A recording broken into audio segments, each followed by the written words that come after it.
So, where does your favorite players rank going this year into fantasy leagues? And do the Carolina Panthers have a better chance of winning the NFC South? Well, we're going to try to find out the answers to those two questions and a lot more as we bring you this edition of Fantasy Football Fever, starting right now. 15 seconds to air. Stand by, all cameras. Ready with slow motion and isolated cameras.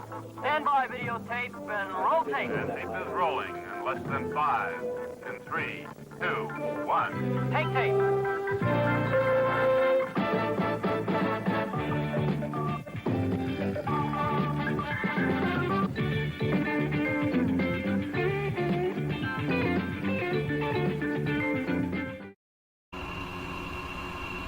Everybody, welcome to another edition of Fantasy Football Fever. It is Friday night, July 8th, 2022. Great to have you all along with us. My name is Tim McClellan. I'm joined this week by the main brand of sports, John Flynn, who, if I'm not mistaken, has just dropped his latest edition of Hooked on Sports earlier today. That's it. Yeah, so we got links down below in the description area. Just click on one of them and you'll be able to listen to all his shows, including his latest show. So y'all be sure to check him out there. Flynn, how you doing tonight?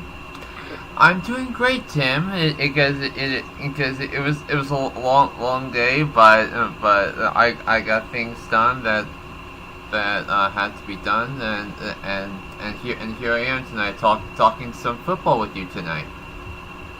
All right. Well, we just want to pass the word along to all y'all out there. Our technical director, Irene Namer, if I'm not mistaken, she will be released from the hospital tomorrow, if I'm not mistaken. I will get with her a little bit later just to make sure, but she's recovering and she's doing well, and she sends her love to everyone. So good to hear that. Hopefully she'll be back on our next show. So let's go ahead and get things started right now with probably the big story of the week. The Cleveland Browns, of course, you probably heard, has traded Baker Mayfield to the Carolina Panthers. Now, Flynn, I know you did a very extensive thought and analysis on this, but for your podcast. But for those of us here, you maybe give us a little kind of a Cliff Notes edition of your soliloquy, if you would. So basically, the Cleveland Browns were boxed into a situation where they had to trade Baker Mayfield because it became obvious Baker Mayfield and the Browns were at an impasse over basically everything from football perspective, and Baker Mayfield saying he wasn't going to play for the Browns again following the 2021 season, which was a disaster in its own right. And everybody knew that that Baker Mayfield had to be traded, so the Browns traded him to the Carolina Panthers, a team that needed some form of an upgrade at the quarterback position. So the Browns will pay $10.5 million of his salary. The Panthers only $3.5 million. The Browns get a fifth-round pick in the 2024 draft in exchange for Baker Mayfield. But there are a lot of different takes that I think need to be discussed, and we'll get into how Jimmy Garoppolo factors into this in just a little bit. But what did the Panthers have at the quarterback position going into the season as of the beginning of this week? They had Sam Darnold and they had Matt Corral as their quarterbacks, and it was clear that Matt Rule did not like Sam Darnold as the quarterback. That the Panthers traded for Sam Darnold and for multiple picks to the Jets along the way. So now is another chance for a new quarterback for Matt Rule to coach and have a system in. So Baker Mayfield is an upgrade over Sam Darnold and Matt Corral, and I am the farthest, and trust me, I'm the farthest thing away from a Baker Mayfield truther. In fact, I remember I on this podcast when we were going through the Browns games, I was destroying Baker Mayfield for his act, and I don't think Baker Mayfield has the pedigree to take a team like the Panthers to the promised land. And so, does this make the Panthers better? Yes, the Panthers are a better team than they were a couple of days ago.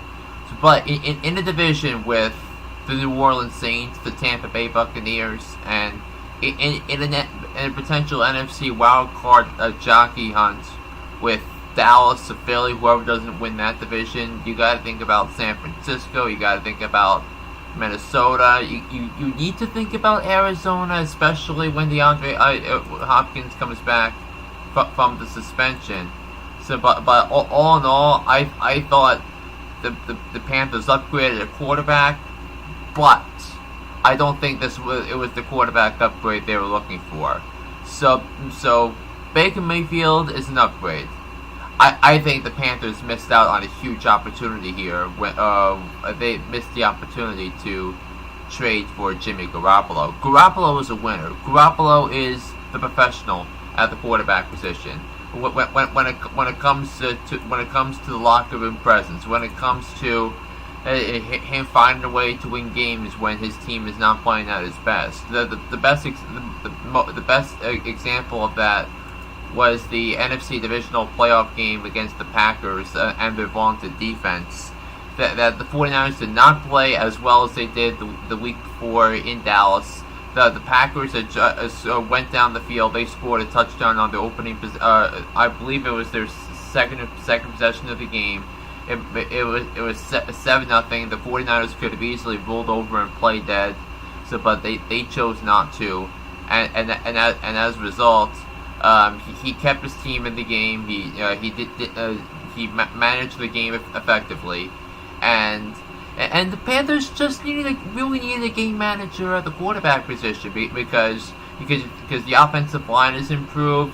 If Christian McCaffrey had a regular offseason, you still have DJ Moore, you still have Robbie Anderson at the wide receiver position. So the Panthers are going to be an interesting team, but I don't think Baker Mayfield was the quarterback they needed to propel them to the top. So basically, you're saying is Mayfield was a good choice, but the Panthers could have done better. Yeah, and I mean, are the Panthers really setting up Matt Rule to fail? But if we actually watched the games last year, and I know the Panthers started.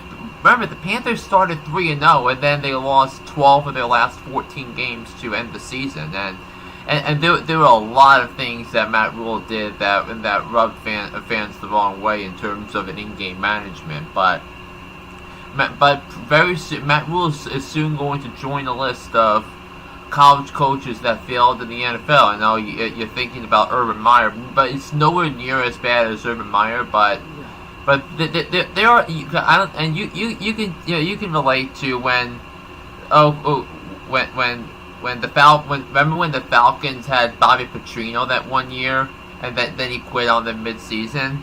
It's not going to be Bobby Petrino or Urban Meyer bad, but Matt Rule is the perfect example of a college coach that belonged in college. Right. Yeah, I can see that.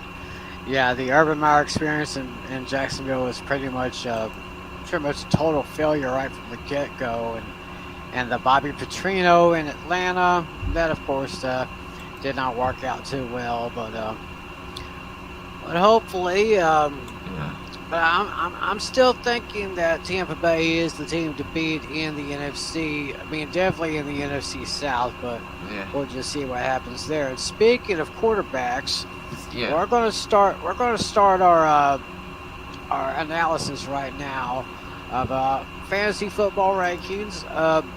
We have our league on ESPN Fantasy for ESPN.com, so we're just looking at the ESPN Fantasy rankings, and I am going to go ahead and share my screen so everyone will get to take a look here. Let's see here. Let's go ahead and pop this up. We're going to take a look at the quarterbacks first. All right, there it is. And and so first name I see, first overall would be Josh Allen from the Buffalo Bills. You got Patrick Mahomes in second right now from the Chiefs. Justin Herbert. He's pretty much been a solid top 5 quarterback ever since he came into the league. Lamar Jackson is now ranked 4th for Baltimore. Kyler Murray from the Cardinals, he's ranked 5th. Got Jalen Hurts from the Eagles at 6th. Right now 7th is Joe Burrow in Cincinnati. Number 8, Dak Prescott from Dallas. Number 9, Tom Brady from Tampa Bay. And rounding out the top 10, Russell Wilson for the Denver Broncos. Now, I see a very glaring thing right here. I see Dak Prescott ranked above Tom Brady. Yeah. Am I missing something here, Flynn? I mean, I don't know. I mean, the way it works in fantasy is that for every 10 rushing yards, you get a point, right? Because that's part of how it goes. I believe so. But the reason Tom Brady is ranked 9th on this list is because he's not going to be running much. So you see the more mobile quarterbacks like Jalen Hurts and Kyler Murray and Lamar Jackson up there. It's because they can easily give you 10 fantasy points using a standard quarterback scoring. I know our league the last four years does it differently, where we score 10 points, a point for every 10 passing yards. Although most leagues, and the one I prefer, is every 25 yards. You get a point to even out the scoring, but that's why Brady is a little bit lower on that thing. But in retrospect, Tom Brady did lead the NFL in passing yards last year, because the Byron Leftwich, the offensive coordinator, is a pass-heavy quarterback, and he knows the importance of Tom Brady, and there were a couple of games where they had to rely on the right arm of Tom Brady, so that's why his numbers were high, and he just made it seamless. Now, the big challenge for Tom Brady this year is how is he going to do it without Gronk? Because Rob Gronkowski, who announced his retirement again, although it is hard to believe that he's actually done for good. So what if Rob Gronkowski comes back mid-season? What if Tampa starts 2-3 or 3-4? He calls Gronk, say, "You want to come back? I think we kind of need you." Gronk comes back, change the whole equation for Tom Brady's fantasy value, because it's because that would allow Brady to open things up to Chris Godwin and to Mike Evans and maybe dump passes to Leonard Fournette out of the backfield, who was pretty good at that last year. But in the top 10, I really don't have much of an issue with the names. I would put Russell Wilson a little bit higher because he's got a better offensive line in Denver now than he did with Seattle. I think Patrick Mahomes should be ranked a little bit lower because he no longer has Tyreek Hill, and I even though Brian Dable is no longer in Buffalo, Brian Dable ran a pass-heavy offense in Buffalo before he became the Giants coach. But now Ken Dorsey is taking over the offense and for Buffalo, so I would expect Ken Dorsey to do the same to do the same thing that Brian Dable did, and turn what was a shaky quarterback prospect into about one of the best quarterbacks in the NFL in Josh Allen. All right, and taking a look down here, scrolling down through the rest of the list here, we got Matthew Stafford at number 1, Aaron Rodgers at 12, Trey Lance at 13, although I've not seen much of him in action. Yeah, Trey Lance is a dual threat quarterback. That's why he's ranked that high.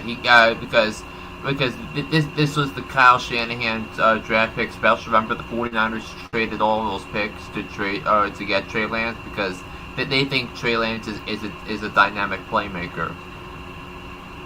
Alright. Then going down the list, we got Derek Carr in Las Vegas, Tua Tagovailoa in Miami. This is pretty much make or break for Tua time in Miami. Would you agree? No excuses this time. You have the league's fastest wide receiver on your team. So, but the reason Tua isn't ranked that high is because his accuracy needs to be better, and he's not particularly a deep thrower of the football. That he's more of an accuracy type of quarterback. So that's why he has a lower limit, a lower ceiling than other quarterbacks do. But the floor is high when it comes to Tua. Right, we got Kirk Cousins at 16. Going down, got Trevor Lawrence, Justin Fields, Deshaun Watson, Zach Wilson, Mac Jones for the Patriots at 21. Ryan Tannehill in Tennessee at 22. Jameis Winston for New Orleans at 23. Daniel Jones for the Giants at 24. And Carson Wentz for the Commanders at number 25. I think Ryan Tannehill could be a really good backup quarterback because I think you can get him at a really good value as a backup quarterback towards the end of your draft because remember they traded away even though they traded away AJ Brown to Philadelphia, they did draft a solid wide receiver in Traylon Burks with the 18th overall pick. So if there is a backup, if you need a backup quarterback and it's a deep league, I think Ryan Tannehill might be a solid choice to be a backup QB. Okay, well, those are the list of quarterbacks here. Let's move on to the list of running backs and how they are ranked this year. And looking at, the screen's refreshing. Taking a look at the running backs for this year. Where is that list? That list should be popping up in a minute now. Yeah, I have it. Laptop is Yeah, okay. I got. Yeah, I got it on my end. Here we go.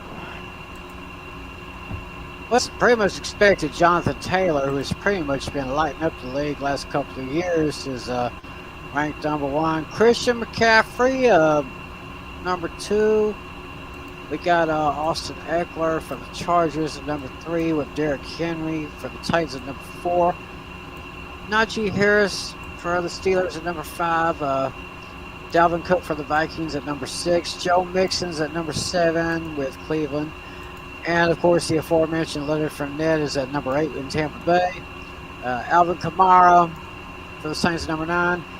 And DeAndre Swift for the Lions. That rounds out the top 10 there. Now, I mean, my issue is if Run CMC can stay healthy, I could see him being ranked at probably number 2 right now.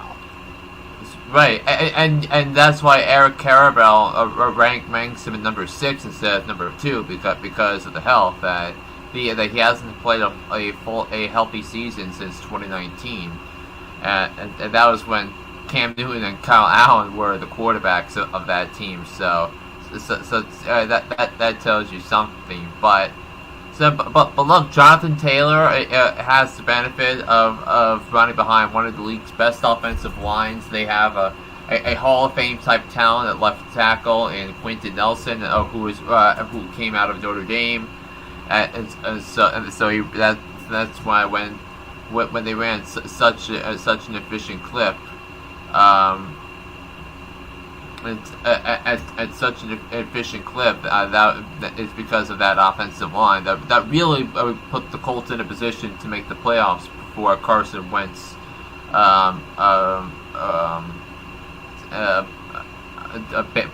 bailed on his team with his bad performance when it mattered the most. Yeah, I see that. Of course, we talked earlier during the preseason, or during the offseason, actually, how Alvin Kamara seems to be getting into a make-or-break year.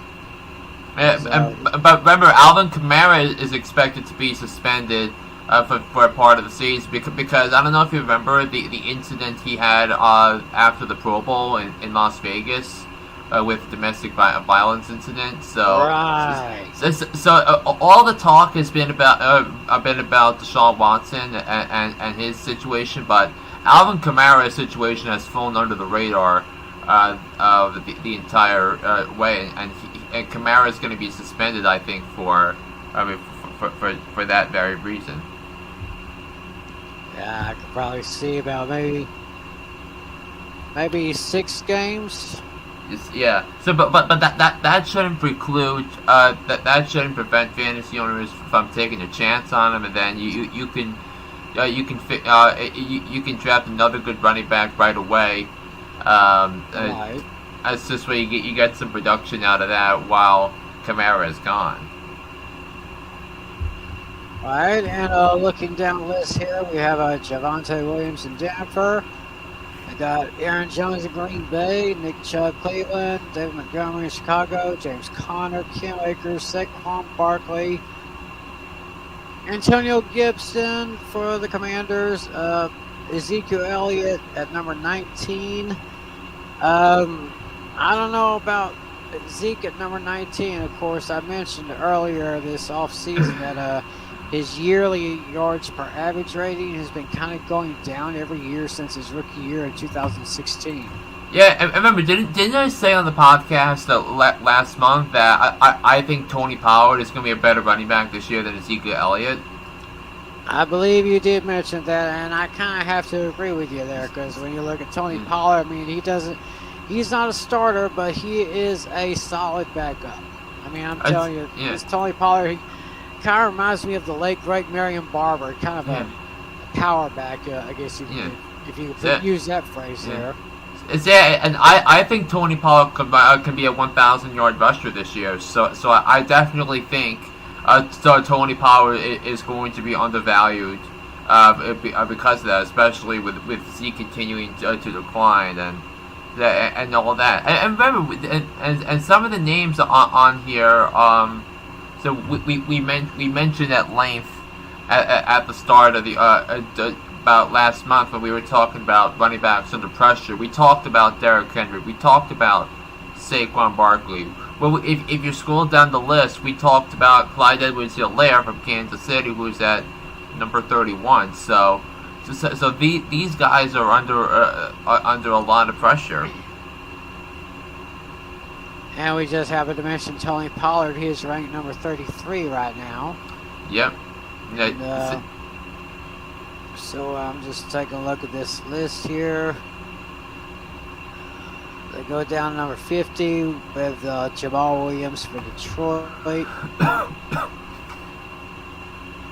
So any of these lower ranked guys could make some noise. Besides Pollard. I mean, I would have to see what happens with Alexander Madison of Minnesota because he filled in very nicely. I mean, because for the couple of games that Dalvin Cook was unavailable because of injury, last December. So that's going to be a name to watch, especially if Dalvin Cook is on the injury report often throughout the season.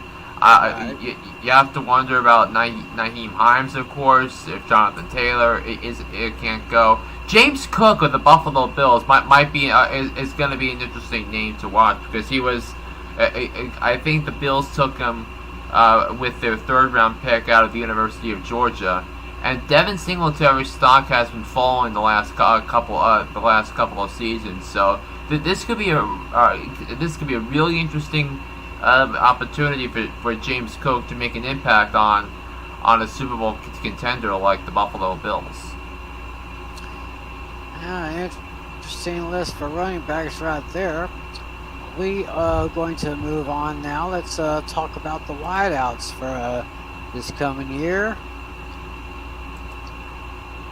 And let's get that screen up here.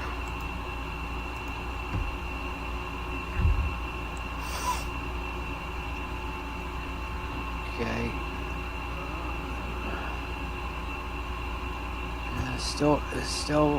Still waiting to get it on my end. There we go. As expected, Cooper Kupp, basically unanimous number one ranked there. Behind him, Justin Jefferson, who I've said is a great young receiver in the league for the Vikings there. Got Jamar Chase for the. Just don't tell Eagles fans about Justin Jefferson. Right. Yeah, Jalen Reagor over Justin Jefferson, one of the worst draft selections in the NFL the last couple of years. The Eagles fans will never get over. Remember, Jalen Reagor dropped a winning touchdown against the Giants in November. The Eagles could have won 11 games if Jalen Reagor was a somewhat better receiver than he really actually is. Oh yeah. And as I said, Jamar Chase at number 3. Devontae Adams for the Raiders at number 4. Stephon Diggs, solid top 5 contender right there in Buffalo. CeeDee Lamb for the Cowboys. That guy has pretty much improved from these first 2 years of his career, and I see his star just going up and shining even more. We still don't know about the Deebo Samuel situation, or has there been any talks between Samuel and the Niners? I think it's more. I think it's trending more that Deebo Samuel is going to be playing with the 49ers this year, because Samuel just doesn't have the leverage yet over San Francisco, and as great as he was last year. Right. Tyreek Hill for the Dolphins, number 8. Keenan Allen, number 9. Mike Evans for the Bucks at number 10. Then we got going down the list, got T. Higgins for Cincinnati. A.J. Brown now playing for the Eagles. DJ Moore in Carolina. That could be an interesting combination with Baker Mayfield and DJ Moore. Just see what happens. Deontay Johnson for Pittsburgh. Jalen Waddle for Miami. Michael Pittman Jr. for the Colts. Terry McLaurin, who I believe just recently signed an extension with the Commanders. Yeah, yes, he did. It was a 3-year extension. Then he got the always pretty good DK Metcalf for Seattle. Brandon Cooks down in Houston. How do you say that? Amon-Ra St. Brown for the Lions. Amon-Ra St. Brown. Then going down the list here, Chris Godwin at 22. Amari Cooper now with the Browns. He's at number 23. Michael Thomas has really kind of fell a good little bit over the last couple of years. I think with all the injuries and the mental health situation, but I think a combination of Jameis Winston and Michael Thomas could be a thing of beauty for the New Orleans Saints. And if you scroll up on the list, go to DK Metcalf at number 18 for a second, because it's because his quarterback is going to be Drew Lock or Geno Smith, and you have to figure that there's going to be a lot fewer. His stock is going to keep falling unless the Seahawks trade him. And speaking of Seattle, why isn't DK Metcalf been traded yet? With the Seahawks not expected to contend this year. Not sure.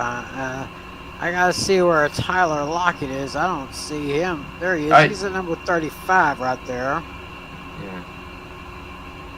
And looking at the other names here, Allen Robinson for the Rams, 33. Juju Smith-Schuster for KC. Does he still have anything left? I think he's gonna get a lot. He's gonna get a lot of targets. I think from Mahomes, because remember Tyreek Hill was out, Right. and you can't go to Travis Kelce the entire time, or else they're gonna or else opposed defense is gonna triple cover him. Oh yeah, I definitely agree with that. Devontae Smith for Philly. Got Adam Thielen in Minnesota. Of course, DeAndre Hopkins. He is suspended. For 6 games, so that's gonna be a big stretch to start for Arizona. Yeah. You got Chase Claypool for Pittsburgh. He's ranked at 44. Looking at the rest of it, Alan Lazard for Green Bay's at 49, and Michael Gallup for the Cowboys at number 50. Well, I could probably see that. I mean, this is just me talking. I still think the Cowboys probably should have maybe given up Michael Gallup instead of Cedric Wilson. But that's just me. I digress. But we still got CeeDee Lamb, and we still got Lamb, we still got Cooper. Noah Brown, he was a solid 3 or 4 wide receiver for the Cowboys. So that's the list of wide receivers. Now let's talk about the tight ends. Go ahead and get that going. And any of y'all out there watching, have any players that we should definitely take a look at? Go ahead and put that in the comment section below. We'd love to hear from y'all. And let's take a look at these tight ends for this year. As expected, Travis Kelce tops the list for Kansas City. Mark Andrews for the Ravens. I don't know much about him. I mean, this name's kind of new to me. I mean, Mark Andrews has been a big part of the offense for the last 3 years, because he is, of course, Lamar Jackson's security blanket in Baltimore. He was drafted. He was a 4th round pick from the University of Oklahoma back in 2018, and Andrews had the greatest season ever for a Ravens tight end last year, and the Ravens became more of a pass-heavy offense last year, because if you remember, their 2 star running backs, J.K. Dobbins and Gus Edwards, they both tore their ACLs before the season. So Lamar Jackson knew that if he was going to take the Ravens to the playoffs, he was going to have to do it with his arm. And Mark Andrews, is a fabulous tight end. If you ever get the chance to see Ravens games this year, you need to look out for number 89, Mark Andrews. And then behind him for the Cardinals, you got Kyle Pitts. Now, I remember when he was coming up in the draft, I remember Jerry Jones kind of had his eye on him, but I guess we passed on Pitts because I think, what year was that? Last year. Yeah, Kyle Pitts last year we got, and I can't remember, but yeah. So, but there was no way that the Atlanta Falcons were not taking him at number 4. Right. Then we got Darren Waller for the Raiders at number 4.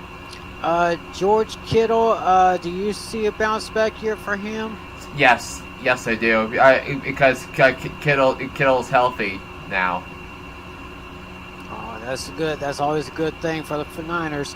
Dalton Schultz, who in my opinion was probably one of the Cowboys' best receivers last year. The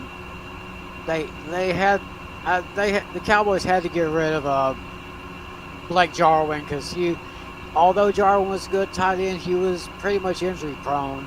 So they got to get rid of him. And Schultz has stepped up, and he has stepped up nicely over the last couple of years. I can see his stock going slowly up the scale a little bit. Yeah. T.J. Hawkinson for Detroit. Got Dallas Goedert for the Eagles. The former Eagles, Zach Ertz at number 9, and Mike Gesicki, number 10 here. Yeah. I think Pat Freiermuth is going to have a big season for the Steelers because rookie quarterbacks tend to throw a lot to their tight ends. So I think Freiermuth is. I would venture to say that Freiermuth is going to be a top 10 tight end in the NFL this year. All right, then we got at number 12 going down the list. Dawson Knox for Buffalo, Hunter Henry for the Patriots, Noah Fant for the Seahawks, Cole Kmet for Chicago. Yeah. Then you got Albert. Oakway Gunbomb. Broncos, I'm not a great. Oakway Gunbomb. Good sometime. And have Logan Thomas for the Commanders, Irv Smith Jr. for the Vikings, Tyler Higbee for the Rams, and David Njoku for the Rams, rounding out the top 20 there. And going now, it goes down to number 5, where Austin Hooper for the Titans is there. Got Gerald Everett for the Chargers at 23, Evan Ingram for Jacksonville at 24. But as I said, I'm going to keep an eye on George Kittle. He's, like you said, he should have a comeback year, and Dalton Schultz's stock could be going up a little bit more. Don't know how much more, but we'll just see what happens there. Now we go to the kickers here. Let's bring up kickers and see how they're ranked. And I'm willing to bet there's a Raven at the top. Yep. Yeah, Mr. Automatic Justin Tucker. Yep, Matt Gay, I had him in both of my leagues last year. He was money for the for my teams last year. Yeah, they are as good as Money at the Bank, followed by Evan McPherson of Cincinnati, Daniel Carson for the Rams, Tyler Bass for the Bills. Then 6 through 10, you got Brandon McManus for the Broncos, Harrison Butker for the Chiefs, Matt Prater for the Cardinals, Nick Folk for the Patriots. I can't believe Nick Folk is still even in the league. Then you have Jake Elliott for the Eagles, rounding out the top 10 there. Going down the list, I guess this goes down to 20. I see Graham Gano at number 14. And I got one of your main players, Young Ho Koo from last season at number 13. Young Hui Koo in the gang. Now, I don't think I'm going to be drafting Young Hui Koo this year because the Falcons' offense isn't supposed to be good. But Koo in the gang was a pretty good name for my fantasy name. And of course, I will change my name once the draft is completed. I know that isn't for another 2 months or so, but we still got ways to go. Yeah, but and looking out here, we have the former Ram and the former Carolina. I can't even talk. The former Ram and the former Cowboy, Greg Zuerlein, who just signed with the Jets earlier this year. And Mason Crosby is still holding in at a top 20 rank for Green Bay. He had a terrible year last year. He had a terrible year. Because you can make the case that his leg was the reason the Packers lost that game in the playoffs. Yeah, no, that was pretty bad of him. Mason Crosby has been almost as good as money for me the last few years, but last year and the year before, I think his stock been kind of going down a little bit. But we'll just see what happens this year. Now for the defenses and the special teams. And by the way, he missed 9 field goals last year. And he only had a 73.5% field goal percentage, and in his 15 years, that was the lowest of his NFL career. Wow. Well, anyway, looking at the defenses and special teams for this year, we got Buffalo holding coming in at number 1 with the Bucks defense number 2, and tapped out the top 5 Saints, Niners, and Colts. Then 6 through 10, you got the Packers, Cowboys, Dolphins, Patriots, and Ravens. 11 through 15, you got the Rams, Browns, Commanders, Steelers, and Eagles. And rounding out the top 20 here, Bengals, Broncos, Chiefs, Cardinals, and Chargers. I see. When I said Cowboys at number 7, I'm hoping that Micah Parsons and Trayvon Diggs and Randy Gregory. No, we don't have Randy Gregory anymore, but we still have DeMarcus Lawrence. Hopefully, that core of that defense will stay intact and kind of help keep that Cowboys defense as good as it was last year. But the way fantasy judged it is how many splash plays can the Cowboys make, because Trayvon Diggs is this is something I said on my podcast on Wednesday when I was going through all the defenses, that Trayvon Diggs is as boom or bust a corner as I've seen in the NFL or since I started following football. That when he catches interceptions and when his ball handling skills are used, he's great. But in coverage, if teams don't make mistakes on him, he is as big a liability as any corner in the NFL. And Deebo Samuel exposed it big time in the NFC wildcard game last year. Oh yeah. Deebo Samuel was a huge. He was pretty much the X factor in that game last year. Let's see here. Ravens. They used to always have a very steady top 10 defense. Probably in the top 5 back about maybe 10 or 15 years ago. And as far as anyone else is concerned, I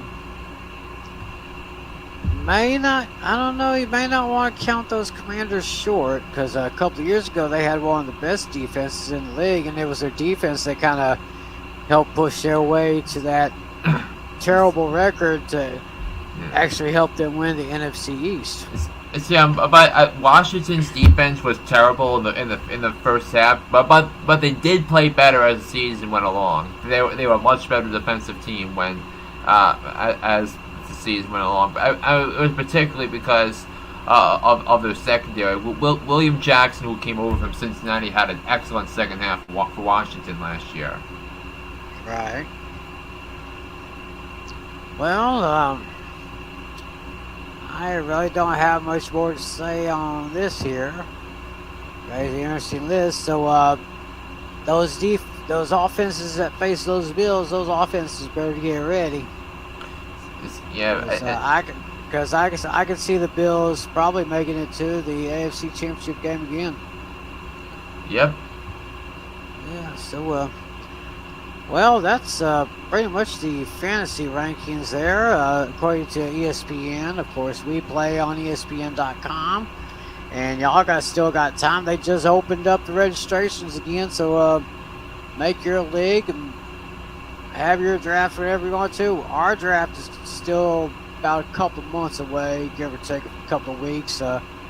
I'll be getting with John Flynn on that, and we'll see if how we're going to do the draft this year, how it's going to be, if it's going to be like a draft lottery, or if it's going to be based on rankings from last year. Worst gets the first pick, So, well, I really don't have anything else to cover unless you got something, Flynn. I mean, nothing really on my end. I do want to say, okay, I did. There was something concurrent to with the quarterbacks, and I did promise a Jimmy Garoppolo take, but before we finish, so I think it's time that the 49ers trade Jimmy Garoppolo. Because now there are a couple of teams that could really use Jimmy Garoppolo. One is Cleveland if the NFL decides to suspend Deshaun Watson for the whole year, and then also I wonder aloud if Seattle would be interested in trading within the division for Jimmy Garoppolo. Because remember, because you think of Drew Bledsoe that went to different team in Division 1. So you think of Donovan McNabb that went to a different team within the division. So I wonder what John Schneider's interest point is with Jimmy Garoppolo, because whoever the Seahawks put out there, it's probably they're going to be putting out, in my opinion, the worst starting quarterback in the NFL in Drew Lock. Yeah. Sorry, I just hate to. Yeah, they gotta do something with Jimmy Garoppolo. If not now, when? Don't know. But of course, we wish Jimmy G all the best, and I guess we'll do it for this edition of Fantasy Football Fever. Probably take a week off, and I gotta figure out. I got a list from Natalia of what other discussions we were going to have. We were still going to do our divisional previews. Probably do that right before the draft. I think there's a few other things we could talk about, but we'll get together in the interim time and discuss things, and we'll see what happens. Anyway, y'all be sure, like I said, John Flynn dropped an episode of Hooked on Sports earlier today. Click on those links down below. Any one of those links will take you straight to Hook on Sports with John Flynn. So Flynn, anything else you want to say before we close shop? Yeah, and also the next episode of Hooked on Sports you're going to see is actually going to be my predictions for something that is not necessarily sports, but I view it as a sport because I'll be making my official predictions for this season of The Bachelorette. It starts on Monday night at 8/7 Central on ABC. You could stream on Hulu. It's going to be I hope it's going to be a great season, because you actually have the two leads for the season in Gabby and Rachel, so I had to make a lot of new predictions on everything. So be sure to be on the lookout for that. Alright, then. So for all you Bachelorette fans, we call the fan base. The fan base is called Bachelor Nation. Bachelor Nation, okay. Well. Yeah, we gotta get you guys. I have to get you guys into this because I know because I know you're not as into it as I am, but you definitely need to get into it. Trust me, you're gonna like it. Right now I gotta get my butt back into American Ninja Warrior. I've missed a few episodes last week, so I gotta catch up on that. So that's pretty much my summer show. Whenever my Law and Order shows are on their summer hiatus, I go to American Ninja Warrior. But I digress. So we'll let everybody know when our next show is. Just be sure to listen to John Flynn with Hooked on Sports. And John, it was great having you here. We'll do this again soon. Yes, and we'll do this again.